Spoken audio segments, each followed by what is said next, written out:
Hello, and welcome to a very special bonus episode of Commercials We Dig, where we decided on a whim to take a little bit of a digression, we might say, a Herodotean digression into recent examples of classical reception that have been popping up all over social media, specifically revolving around this year's Super Bowl, where there was just quite a bit of classic stuff and popping in. And I think it really started with the announcement or a teaser trailer for a Zeus starring Arnold Schwarzenegger, which launched all of Classics Twitter a buzz about, is this a movie? Before we figured out it was a commercial.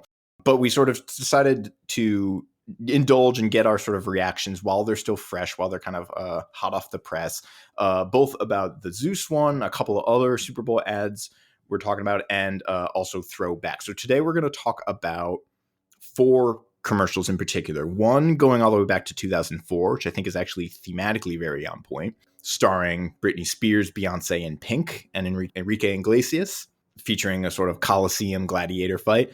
Another selling sort of avocados from Mexico, starring Andy Richter. Another with Halle Berry as Cleopatra. And finally, we'll get to the Zeus question. So we'll start throwing our minds back to the distant year of 2004, Pepsi gladiator ad. The basic synopsis is Beyonce, Pink, and Britney Spears are gladiators or gladiatrices, and they lead the Coliseum in a chant, a sing-along of "We Will Rock You" by Queen, which causes Emperor Enrique Iglesias to fall from his seat and spill his giant cooler of Pepsi, and then he gets eaten by a lion. So, going on that sort of description, Christy, Eli, do you dig the 2004? Did you see it at the time, or were you recently made aware of this like I was? I dig it. I dig it. I dig it. I remember watching it and being super psyched with these three powerful singers doing a Queen song, and they sounded amazing. And I only recently remembered it thanks to the whole Free Britney movement and documentary and everything came out. And this is like one of the things that popped back up in social media, and I forgot it had happened, but immensely enjoyed it and would love to see these three in concert again because I think that was amazing. So for those reasons, musically, I absolutely love it.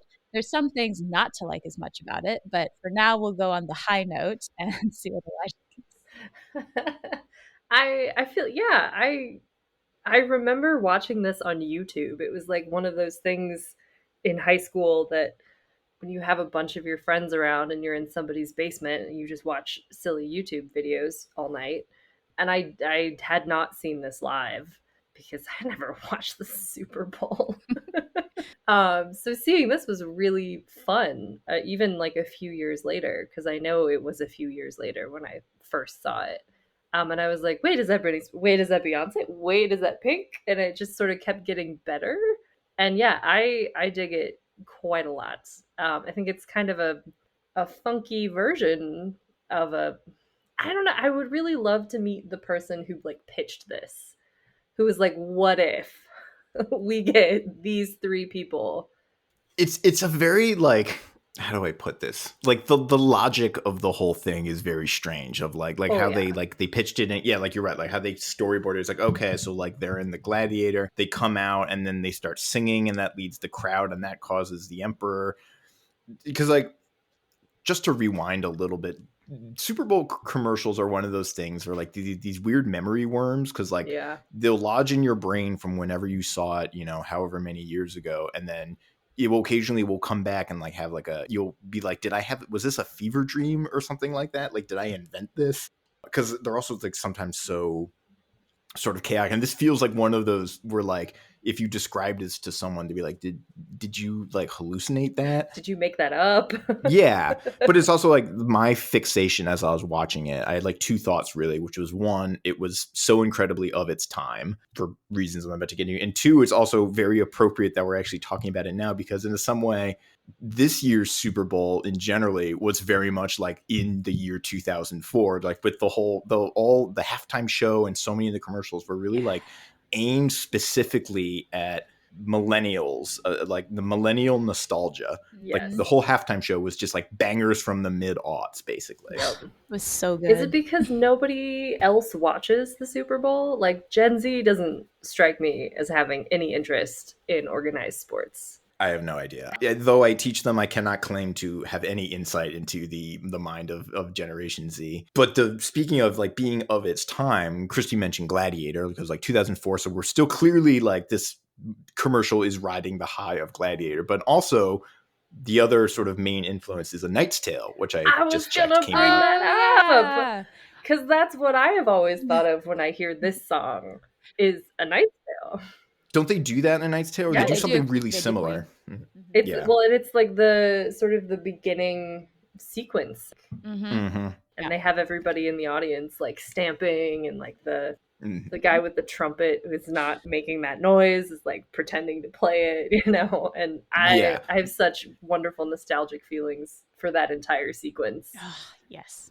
And that is like, as much as we talk about how the early aughts, like a lot of classical reception in the early aughts is fixated on like getting to the nitty gritty historical bloody truth or whatever, but simultaneously there was a push of this like almost chimeric disparate mashup of ancient and modern, or not necessarily ancient but old and modern stuff, you know. Like I'm thinking of also of something like what's the this is a little bit later, but the Marie Antoinette with or even a little earlier than that, like Romeo plus Juliet. Yes, you know, these kinds of like these like synthesis of old and new stuff, or like an old thing with like a very modern veneer. I remember over a it. movie called like A Kid in King Arthur's Court and things like that too. The other thing that this particular commercial always reminds me of is Moulin Rouge, which also came out in 2001, of like that amazing number bringing like, I think Pink was the only one part of that group as well, but Pink, Christina Aguilera,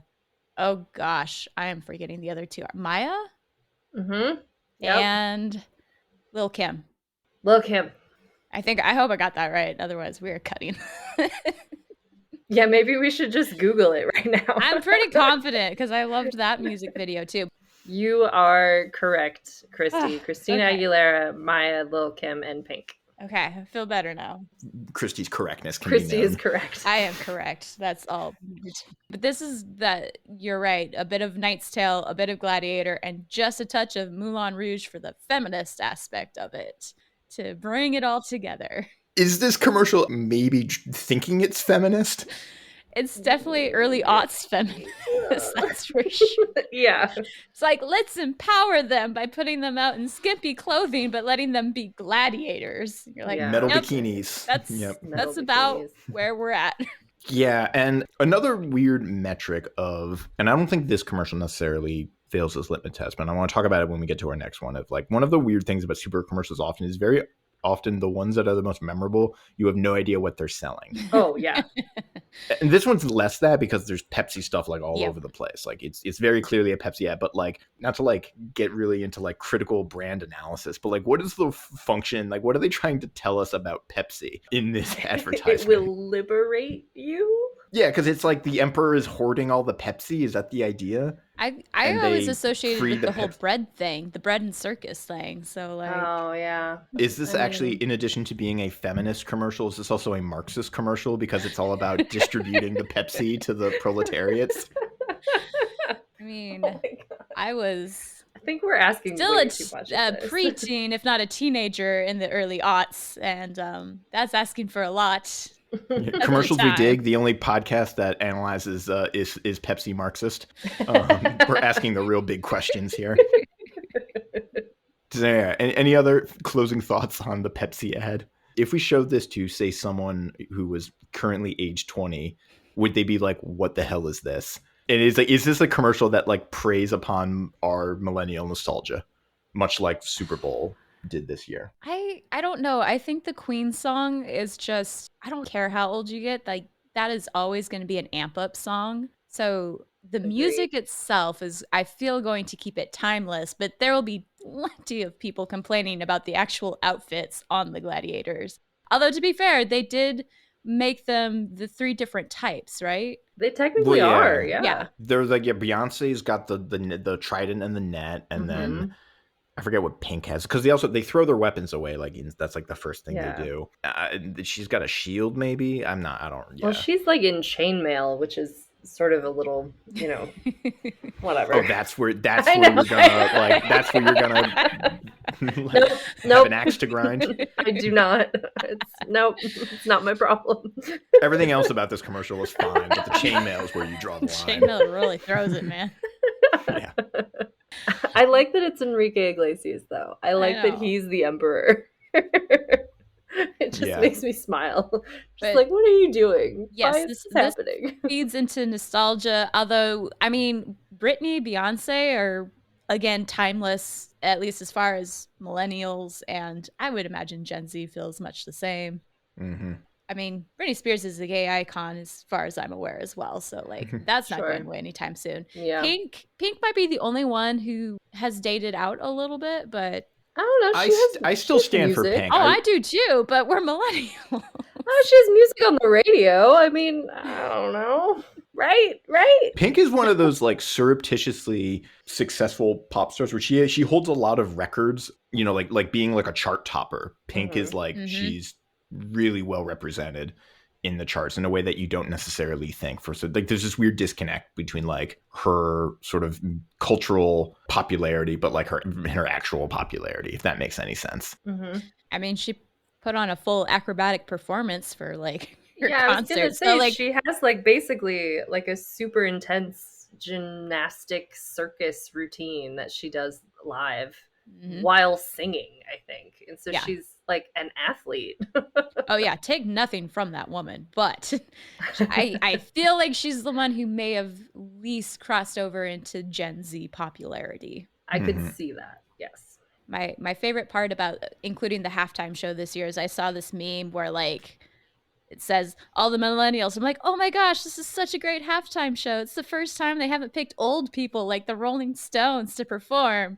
And then like sit there for a few seconds like, oh no. My favorite was when you see 50 Cent like descend from the ceiling. What year is it? Yeah. Like, yes, I had that thought. Like, what is happening? So, I guess now, unless anyone's got any final things to say about Pepsi, should we? I think the next one on our docket was was it Caesar's sports book? Yep. Which I learned after the fact because I watched this commercial in front of Elijah and Christy, and my first question was, "What is this an ad for?" What is this? Apparently it's an ad for a sports betting app, but how do we even what happens? It's like so JB Smooth. As Caesar goes to Cleopatra, played by Halle Berry, and is trying to take her out on date night, and then she convinces him to go to an awards ceremony. I think there are a few different versions of the ad, and the one that I saw was they're all sort of at a long table, and there are a bunch of like Eli and Peyton Manning are there because they have to be in every commercial, right? And like some other former players are there, and I literally don't remember what they talked about. I just know that it was Caesar and Cleopatra and Peyton Manning.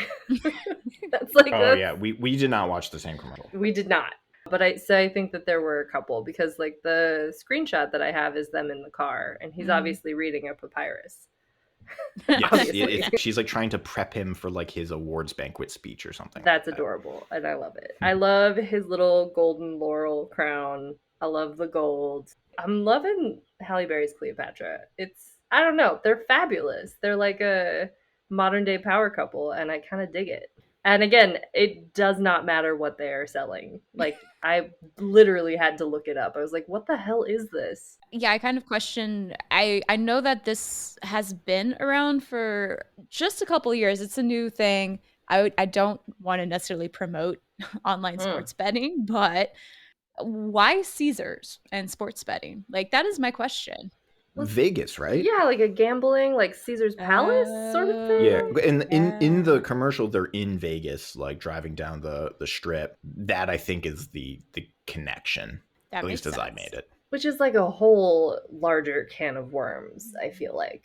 It's like Caesar's Palace and this whole connection of opulence and luxury with the Roman Empire and like, yeah, that could be Have you a all huge been to Vegas conversation. at all to see any of I've the never been. Never. I know you have. I've been twice, and it's like a trip. It's so weird because I'm walking down the strip and I'm like, but I've seen the real thing, the Coliseum and stuff. And I think Caesar's Palace is one where you can go inside. It's like a huge shopping mall as well. And my favorite part are the fountains they have. They're giant with statues and they're animatronics. So they put on performances and stuff. And it's a little creepy. I much prefer the Venetian, which has recreated the San Marco. The Doge's Palace. Yeah, in the middle, but you're in the desert, but you're inside a building. But they've tried to recreate being outside, and like I'll have all of these restaurants with killer Italian food, which should surprise no one. And that is all I have to say about Vegas. It is weird.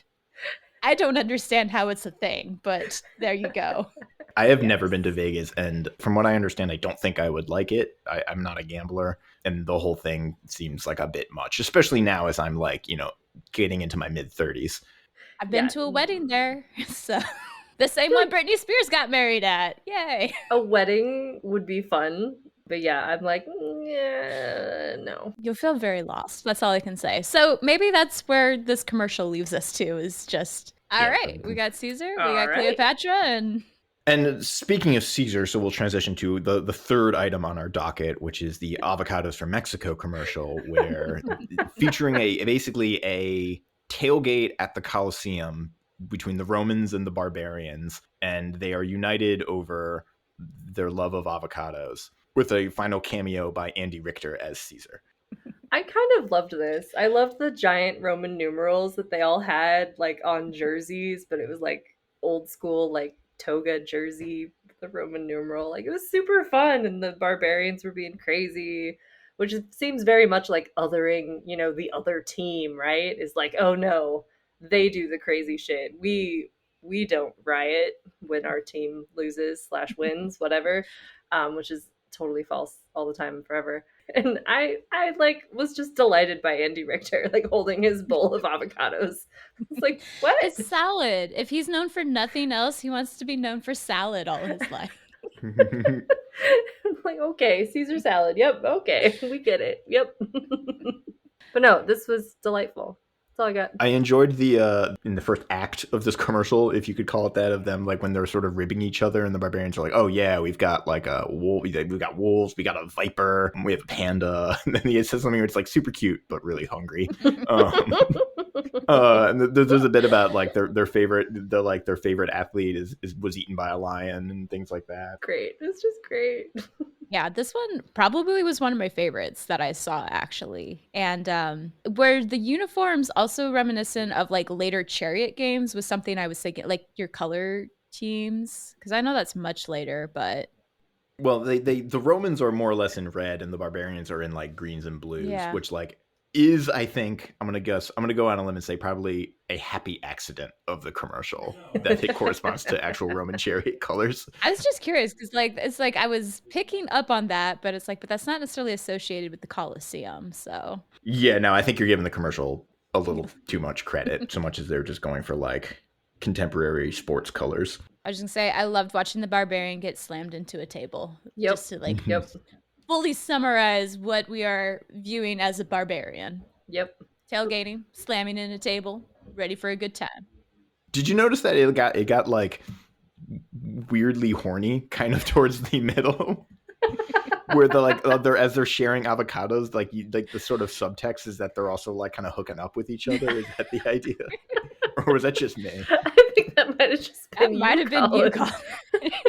They were totally like feeding each other like tacos and stuff. Okay, yes. Okay.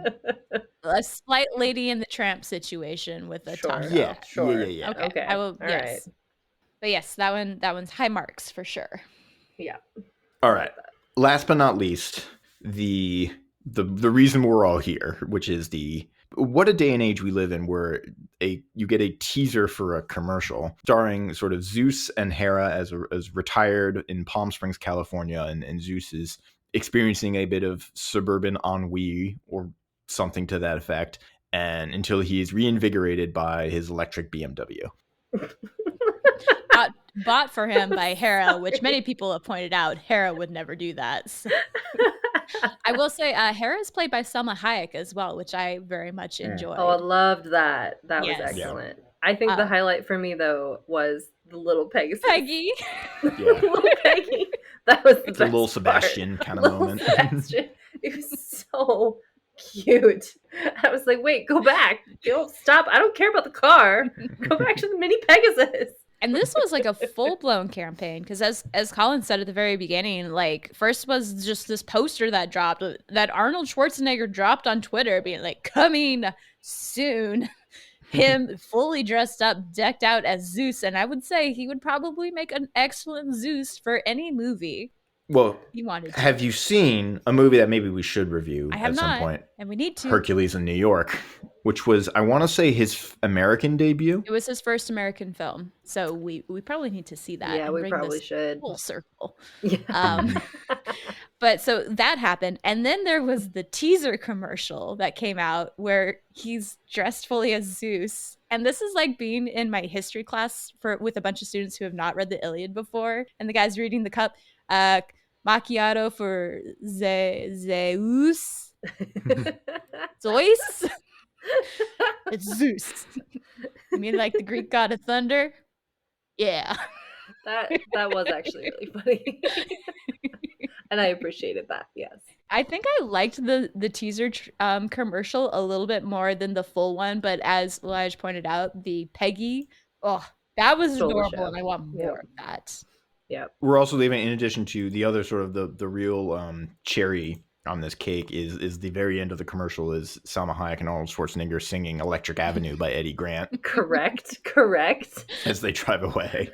Which just goes to show it's really the song that brings these commercials to top tier sort of a thing. Yeah. Because that was enjoyable. It was. And I found myself thinking like I would enjoy just a full movie with Zeus and Selma Hayek. Sorry. Zeus and Selma Hayek, just not like, Hera, just Selma Hayek. Like that's where my brain is. I can't even words right now, you guys. It's all good. With Arnold Schwarzenegger and Selma Hayek as Zeus and Hera, like just kicking it in modern times. Like I would watch that movie. I feel like there would be shenanigans. There could be some slight drama, but there would mostly be comedy, and I would watch that movie. For sure.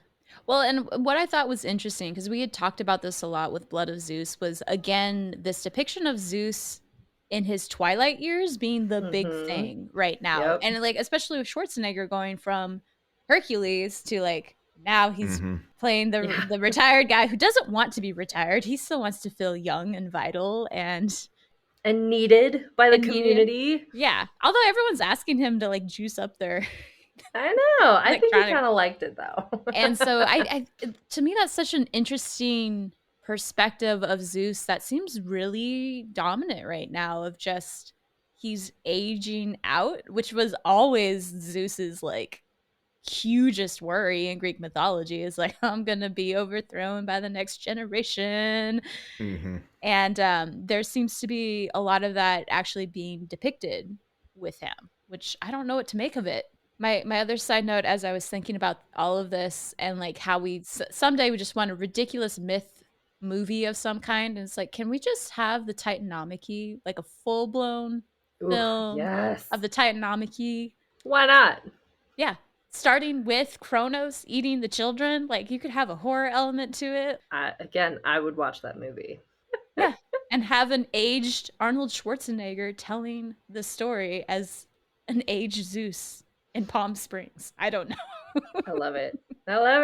I like the idea of a spiritual successor to Hercules in New York, where you've got Zeus in Palm Springs. Yeah. Or just like the kind of fish out of water story or something of like him trying to, or like maybe he's maybe checked out of the mortal world for a little bit, and then he dials back in and he's like, what's going on? What's going on, y'all?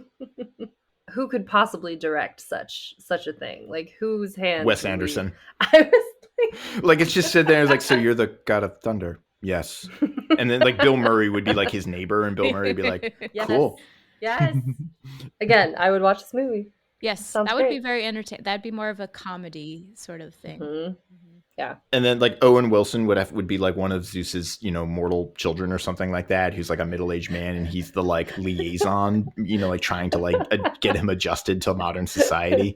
I was just thinking of him as Morbius in Loki, and it's like he could play like a fun like aging Hermes or something. Could be kind of fun. Ooh, I could see that. That would be like, yeah, he would be the god who like has like, like Hermes would be actually probably he would be like a successful businessman or something like that. For sure. He'd be like a middle management type of guy, but would have like adjusted really well. Definitely. Yeah. Yes. Yeah. Who else is in the Wes Anderson stable that we could tap? Who else does he like to use? Saoirse Ronan, Timothée Chalamet, Luke Wilson, Tilda Swinton. Ooh, Tilda Swinton would be actually a lot of fun. That would be excellent. Who would she play? I feel like there's a lot of possibilities there. I want to say Artemis. I was kind of leaning Athena. Or Athena. Actually. Like, definitely one of the I don't need no man sort of goddesses. Oh, yeah. But yeah, Athena would also be right on the money. She's like a little bit frightening, but you also kind of want to be her best friend. And she'll look awesome in armor. Yes. Yeah. Any other directors we want to see Arnold Schwarzenegger as Zeus in Palm Springs? I'm very terrible with directors, but who's the one who did Thor Ragnarok again? Taika Waititi. That could be fun. I would trust Taika Waititi. He would be in Wellington, not Palm Springs. It's true, yeah. Palm Springs. Or like somewhere weirder, like well, maybe he like takes an Uber to the wrong place and he ends up in this. So he ends up in like Athens, Georgia, or something. Yes. Yeah. Yeah.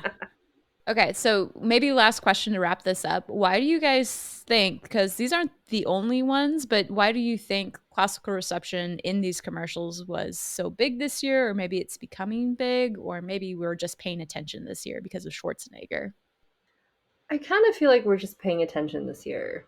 I feel like there have to have been a bunch that have like slipped under the radar that aren't even like on something like YouTube, because I sort of see the whole connection with like Caesar's Palace, Caesar salad, that it's this lodestone in pop culture. It's this thing that sort of is in everybody's mind. It's somehow in the zeitgeist.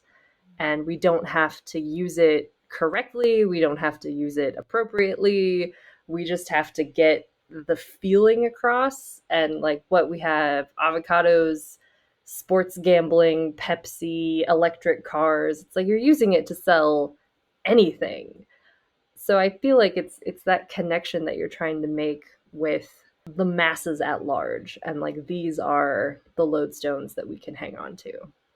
I have sort of two thoughts that I'm formulating right now. One is kind of just that there is kind of like classical reception is having a bit of a moment, I think, like in wider popular culture. I mean, in this way that, sometimes like culture and like movies and games and TV and stuff will like occasionally go through phases. Like I feel like a few years ago, like there was a lot of fairy tale stuff or whatever it is, pirates, zombies, like there's kind of phases that we move through as a culture and they come in and out. And I think, obviously like the 50s and 60s, Rome et al. Was really big, and maybe it's having another moment. Maybe you could, if you want to really run with it and force an interpretation in sort of Western or like American and Western European culture, we're sort of coming to the ideas of are we in this empire phase and we're going to have to face our own inevitable sort of termination or twilight, or, are we hitting our golden years? That might be reading a bit far into it. Like I might be sort of finding something where I'm looking for meaning where there is none. My other thought is the sort of larger theme of this particular Super Bowl, and I think pop culture in general, of like nostalgia is becoming such a big factor of like TVs and movies, and how many things are, particularly as like people our age are creating content, and is very much sort of hearkening back to the things that we loved as children. Like I just saw the new Ghostbusters movie, which is like just entrenched in nostalgia for Ghostbusters, or like Stranger Things, which is like, again, just like a show that is so steeped in nostalgia of media of another sort of decade. And in some way that we're, we talked about how this Super Bowl was so nostalgic just in like the way the halftime show happened. And this is never nostalgia has always sort of been a thing, but it seems particularly pronounced now. And then like to that extent, maybe there is a sort of thematic connection in the way that like, Rome and Greece and these places also kind of have a bit of, not that we're not actually nostalgic for Rome because none of us experienced it. Right. But it is like you could imagine a type of like society-wide nostalgia for a bygone era that we don't really belong to. But anyways, that's, again, I think I may be being a bit generous with my interpretation, but I could see something there. Yeah, no, I'm on board with both those interpretations. And just, I think especially the Roman stuff is so strong with the imagery of the Colosseum, because this is our biggest sports event where you're bringing in people from all over the country for this one amazing event. And I imagine that that's very much of, I don't know so much about the Colosseum, but the Olympics, like that was what it, that opportunity was this great spectating event with people from all over Greece. And there was truce so that like fighting doesn't break out and we can come together and enjoy people beating each other nearly to death in the Pancration or something like that. And we're happy.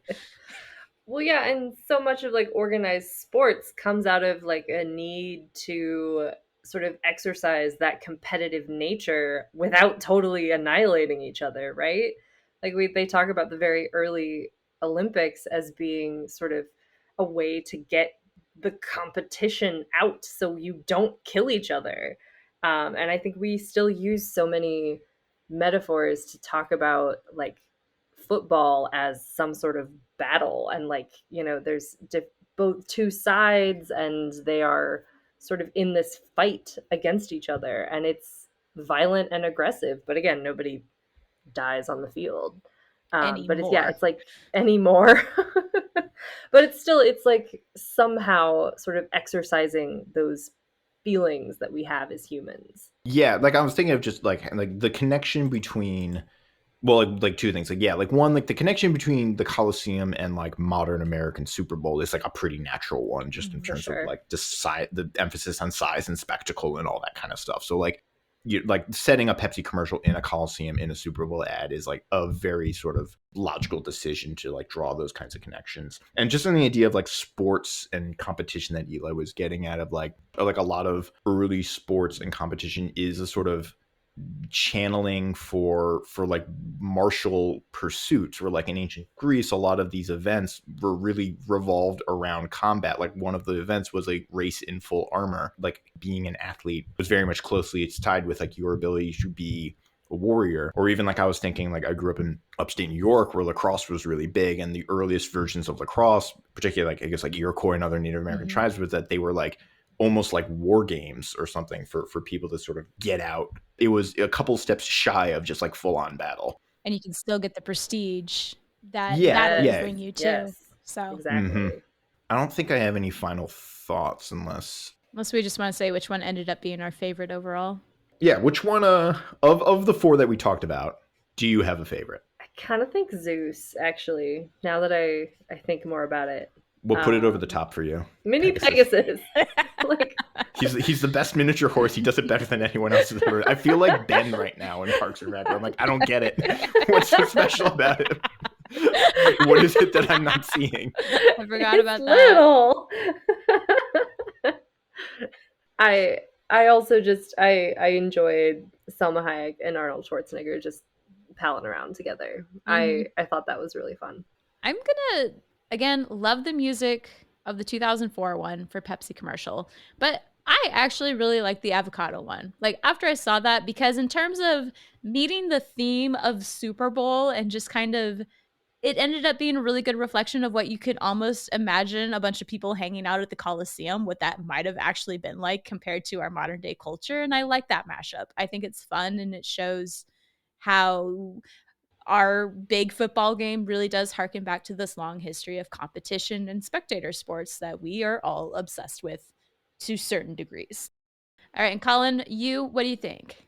I might be in a line with Christy, and just because when I'm on this podcast, I don't know if I can like truly shut off my like critical professor brain, and I kind of like it because it I think was like the most effective. Like my one sort of the thing that I get most hung up about with the Britney Spears Gladiator one is I don't know what the messaging and like the takeaway is of this other than drink Pepsi. Like the role of Pepsi in that is confusing to me, and like if I'm confused about the themes, then like I can't get on board. But that's I think my fault as a viewer. And similarly for the Caesar's Palace, where I'm just like I don't really know there's like too many things happening. Nothing cuts through the noise. And so, but the avocado one is like, it's a clear and direct, like the joke is very simple and like the joke works at a joke level. And like, I get that they're selling avocados. And so it's like the most effective of the commercials for me, at least. And again, maybe I'm also a little bit spoiled to the Zeus one because the hype that surrounded the Zeus one I know. maybe raised my expectations unreasonably high for a BMW commercial. I think my other favorite thing to consider with the avocado one is like it's not just avocado, it's avocados from Mexico. So it ends on a little like music of Mexico, which juxtaposed against all of this Roman and barbarian iconography just adds an element of ridiculous to it that I ultimately really enjoy. So like it is the Peggy of this commercial. Correct. Just that touch of avocados from Mexico. It's like, how does that fit in all of a sudden? Wait, what? The thesis that like nothing could get a party turned faster than just having avocados. Like it really goes from 0 to 100 really quick, just by the presence of it. Like you would think somebody brought like a pound of Coke or something.